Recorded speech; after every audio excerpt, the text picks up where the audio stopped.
Pessoal, o Coritiba vai tendo uma estratégia muito clara, né? Trazer jogadores que já tenham alguma passagem na Série B, que tenham essa experiência e que possam render, né? São dois perfis, no entanto, bem distintos entre o Arilson e o Rodrigo Gelado, os dois já contratados. O Arilson é um jogador de 30 anos, um jogador que foi importante na campanha do Criciúma do acesso, mas que, digamos assim, não é o nome que a torcida estava esperando.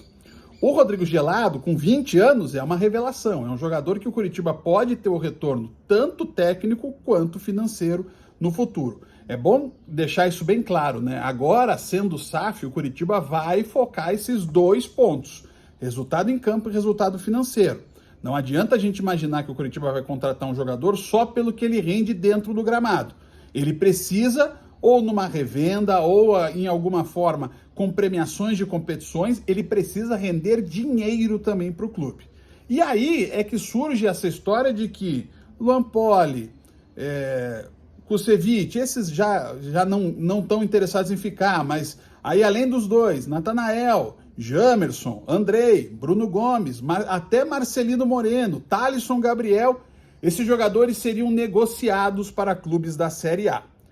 Entendo que é interessante o Coritiba fazer alguns negócios, principalmente em relação ao Kusevich, que é um jogador que não quer ficar no Coritiba, não quer jogar a segunda divisão por conta do foco dele na seleção chilena, e o Natanael, que é um ativo muito interessante, e o Coritiba tem o Diogo Batista no seu elenco. Aí a gente entende uma, duas, até três negociações de jogadores importantes para a próxima temporada, mas o Coritiba precisa ter elenco. Até porque, quando se pensa em vender o Kusevich, você precisa ter uma reposição de qualidade para o Kusevich. Se você vende o Natanael, você precisa ter mais alguém para disputar a posição com o Diogo Batista na direita. Se você vai vender o Andrei e o Bruno Gomes, será que o Arilson e o Vini Paulista vão ser os substitutos deles? E se vender o Moreno? E se o Robson aceitar uma proposta? Tudo isso precisa ser colocado no cálculo da SAF. O Coritiba não pode simplesmente negociar seus principais jogadores, encher o cofre com mais dinheiro, se isso não se reverter em condições de um time melhor dentro de campo e que suba nesse ano mesmo de 2024 para a primeira divisão. O Coritiba é um clube agora, empresa, que precisa de resultados, precisa dar lucro, precisa ter dividendos, muito que bem. Só que no caso específico de 2024, só vai acontecer isso se o Coritiba subir para a primeira divisão.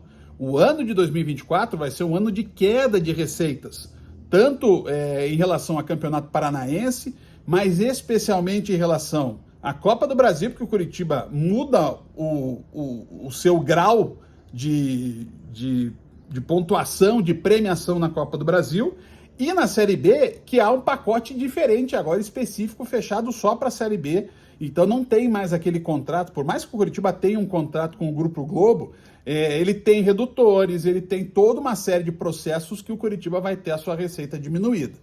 Então, para equilibrar as receitas do ano, você negociar 1, 2, 3 jogadores, negociar bem os jogadores, não vender por preço de banana e às vezes até para times que em breve serão adversários do Coritiba, né? O Coritiba não poderia nem imaginar uma negociação do Marcelino Moreno para um time da primeira divisão, seja o Corinthians, seja o Vitória, porque se o Coritiba almeja estar lá, ele não pode reforçar o adversário.